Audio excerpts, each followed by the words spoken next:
nombre del Padre, del Hijo y del Espíritu Santo. Amén. Celebra la Iglesia hoy la memoria de San Cornelio Papa y San Cipriano Obispo mártires. De la primera carta del apóstol San Pablo a Timoteo.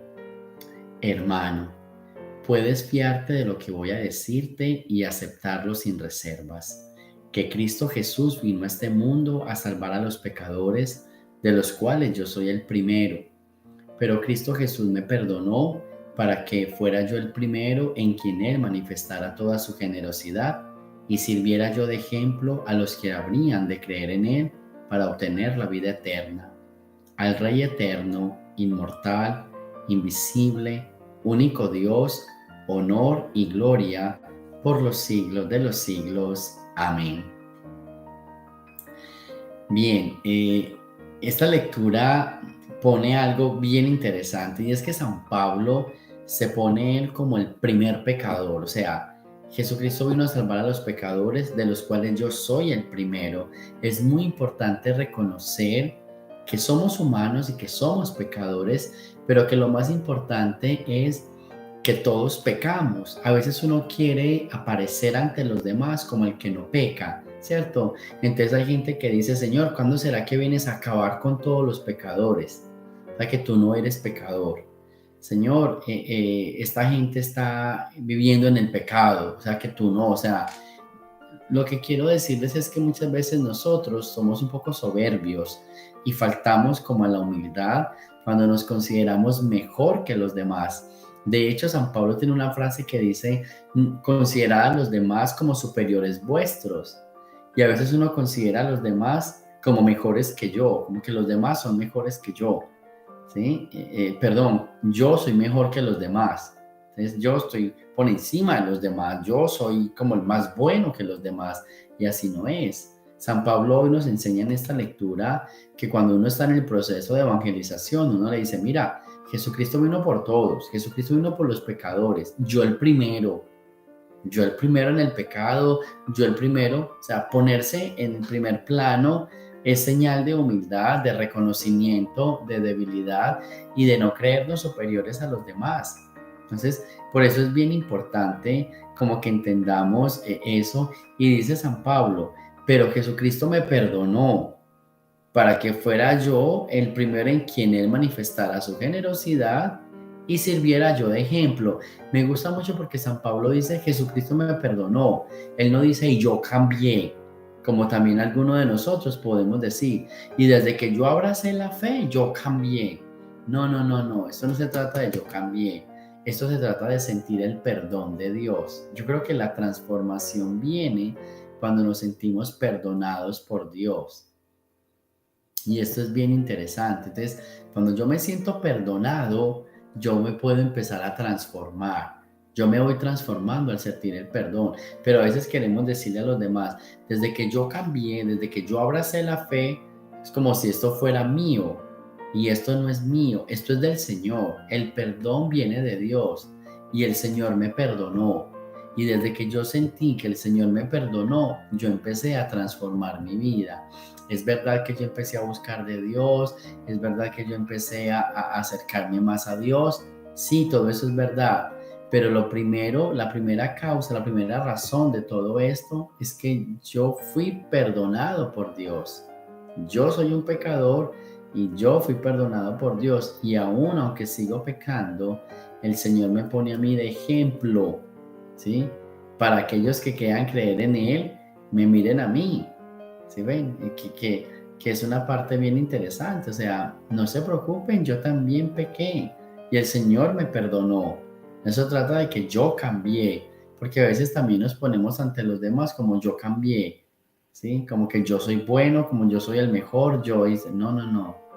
Aquí se trata de decir con claridad: yo soy el primero en pecar, pero también tengo que reconocer que el Señor perdonó mi pecado para ponerme de ejemplo ante ustedes, para que ustedes vieran que el Señor sí puede perdonar y que el Señor nos da la gracia para perdonar. Entonces, esta lectura del apóstol San Pablo a Timoteo nos da como enseñanza: no nos presentemos como los mejores y como el que yo. cambié, no. Reconozcamos que somos pecadores. Es más, podemos decir yo el primero. Y reconozcamos que aún habiendo pecado, el Señor derramó su gracia y su perdón sobre nosotros. Y fue gracias a eso como yo empecé a acercarme a Dios. Fue gracias a que Dios me perdonó. Fue gracias a que Dios derramó su misericordia que yo empecé a acercarme más a Dios, a conocer más de Dios y a procurar por ser mejor. Pero esto vino de Dios. Dios por su voluntad, Dios por su querer. Conociendo mi pecado, derramó su gracia. Entonces es bien bonito que hagamos, que tengamos ese entendimiento. Del Santo Evangelio según San Lucas. En aquel tiempo, Jesús dijo a sus discípulos: no hay árbol bueno que produzca frutos malos, ni árbol malo que produzca frutos buenos. Cada árbol se conoce por sus frutos. No se recogen higos de las zarzas, ni se cortan uvas de los espinos. El hombre bueno dice cosas buenas, porque el bien está en su corazón. Y el hombre malo dice cosas malas, porque el mal está en su corazón. Pues la boca habla de lo que está lleno el corazón. ¿Por qué me dicen Señor, Señor, y no hacen lo que yo les digo? Les voy a decir a quién se parece el que viene a mí y escucha mis palabras y las pone en práctica.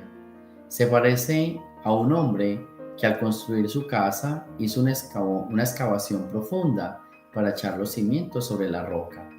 Vino la creciente y chocó el río contra aquella casa, pero no la pudo derribar porque estaba sólidamente construida. Pero el que no pone en práctica lo que escucha se parece a un hombre que construyó su casa a flor de tierra, sin cimientos.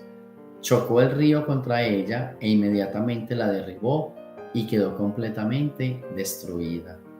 Palabra del Señor. Bueno, y aquí la gran pregunta del momento: ¿qué tipo de frutos somos nosotros? ¿Qué tipo de árbol somos? Perdón. ¿Y qué tipo de árbol somos? Si somos un árbol bueno, pues nuestros frutos serán buenos. Muchas veces uno no revisa sus frutos. Yo creo que uno tiene que revisar sus frutos. De un árbol bueno da frutos buenos. A veces yo molesto mucho a los papás porque dicen, que este hijo mío tan malo. Y dice, bueno, si el hijo es malo es porque el papá es malo. Porque del árbol bueno salen cosas buenas, del árbol malo salen cosas malas. Entonces, a veces queremos como hasta destruir a nuestra familia. ¿Qué tipo de árbol soy yo? Ese es el tipo de familia que tengo. Yo sé que hay debilidades, todos las tenemos. Yo sé que alguien camina en el pecado, todos caminamos. Pero de todas maneras tenemos que reconocer de que si nosotros nos acercamos a Dios y estamos luchando por ser buenos, pues nuestros frutos serán iguales. Aprendamos a valorarnos más y a tener mejor autoestima, ¿sí? Y entonces aquí viene la parte de cómo mejorar toda esta parte, o sea, cómo mejorar para hacer un árbol bueno, para hacer acciones buenas, pues escuchando la palabra de Dios y poniéndola en práctica, ¿cierto? La palabra dice, el Evangelio dice, esta persona que escucha la palabra y pone en práctica es el hombre que construye la casa sobre la roca y tiene buenos cimientos. Entonces, yo creo que la gran invitación es nosotros que siempre escuchamos la palabra de Dios, pues a escucharla y no solo a escucharla, a ponerla en práctica. Yo decía la semana pasada, el lunes pasado en Biblia, que la sabiduría para el libro de los sapienciales es escuchar la palabra y ponerla en práctica. La sabiduría no solo es el hombre que habla y todo lo que habla es bueno y todo lo que habla es inteligente, pero eso no significa de que es sabio. El sabio se conoce al hablar y al actuar. Y eso es lo que hoy está diciendo el Evangelio. Si hablamos y actuamos, entonces estamos con el Señor. Entonces somos hombres que hemos construido nuestra casa sobre la roca y que tiene buenos cimientos. ¿Listo? Ese es el hombre sabio, ese es el hombre bueno, ese es el árbol bueno, aquel árbol que tiene buenas raíces. Y por eso les digo, puede ser que algunos frutos no sean tan buenos, pero no significa que sean malos del todo. ¿Por qué? Porque vienen de un fruto de un árbol que se está esforzando por ser bueno. Y ese esforzarse por ser bueno no significa de que se crea bueno, sino de que se reconoce pecador, pero que reconoce que ha actuado la gracia de Dios. Entonces, si juntamos la primera lectura con el Evangelio, tenemos que decir que nos tenemos que reconocer pecadores y de los buenos o de los primeros, pero aún así el Señor derrama la gracia y al derramar la gracia obtenemos el perdón de Dios. Y cuando obtenemos el perdón, transformamos nuestra vida y ahí empezamos a hacer árboles de fruto bueno. Estamos dando fruto bueno porque estamos transformándonos mediante la gracia de Dios, ¿sí? Y hay una frase que dice que la gracia de Dios no quede infecunda, sino que dé fruto. Y da fruto cuando empezamos a trabajar, a transformar nuestra vida. Así que en este día vamos a decirle al Señor, nos reconocemos pecadores, sabemos que Él nos ha perdonado y a partir de ese perdón dejamos actuar su gracia y empezamos a luchar por dar frutos buenos, o sea, ser personas sabias, que hablemos y que actuemos desde el bien, desde la palabra de Dios. Gloria al Padre, al Hijo y al Espíritu Santo, como era en el principio, ahora y siempre, por los siglos de los siglos. Amén. El Señor esté con ustedes y la bendición de Dios Todopoderoso, Padre, Hijo y Espíritu Santo, descienda sobre ustedes y me los acompañe siempre. Jesús, María y José.